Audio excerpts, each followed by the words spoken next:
Welcome back to Everyday Economics, where we make money talk feel like small talk. Today, we're digging into a question that confuses a lot of people. What actually causes inflation? Inflation is when the prices of things go up.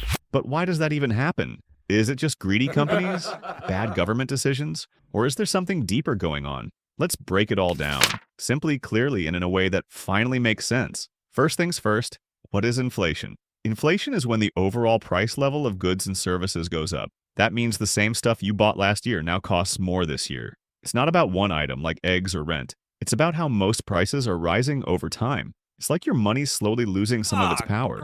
That $10 Gross. bill, it used to get you more. A little inflation is normal. Most countries aim for around 2% per year. But when prices rise too fast, that's when people start to feel the pinch. So why does inflation happen? Economists usually point to three main causes. One, demand pull. Inflation. This happens when everyone's buying more stuff than usual, but there isn't enough stuff to go around. So prices go up. It's like an auction. The more people bidding, the higher the price. Two, cost push inflation. This is when it becomes more expensive to make or deliver goods. Maybe oil prices go up or wages rise. Companies pass those costs on to you. Three, built-in inflation. This one is about expectations. People expect prices to rise, so they ask for higher wages. Businesses raise prices to cover those wages, and the cycle continues. Let's look at some simple examples. Imagine a country prints lots of money, thinking it'll help everyone buy more things. But more money chasing the same amount of goods? That's demand pull inflation. No, or say a drought hits a major farming region. Food becomes harder to produce, and so the price of basic groceries goes up. That's cost push inflation. And when workers ask for raises because prices are rising and businesses raise prices to cover higher wages, that's built-in inflation. So who's in charge of keeping inflation in check? Mostly it's the central banks, like the Federal Reserve in the US or the European Central Bank. They control inflation by adjusting something called interest rates. When inflation is too high, they raise interest rates. That makes borrowing more expensive. So people and businesses spend less, and that cools down the economy. It's like using a thermostat to cool down an overheated room.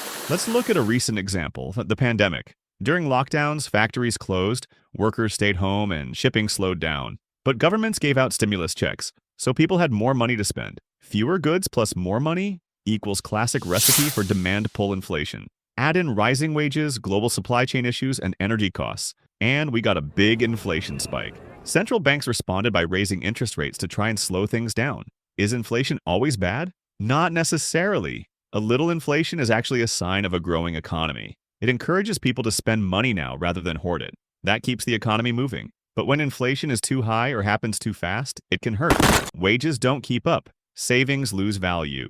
People stop spending. The key is balance. Too much inflation is equal to chaos. Too little is equal to stagnation. So what actually causes inflation? It's not just one thing. It's a mix of demand, supply, expectations, and a whole lot of human behavior. Governments, businesses, central banks, everyone plays a part.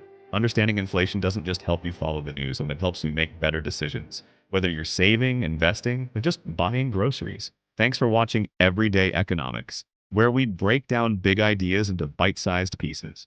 If you found this video helpful, give it a like, subscribe, and let us know. What money topic should we simplify next?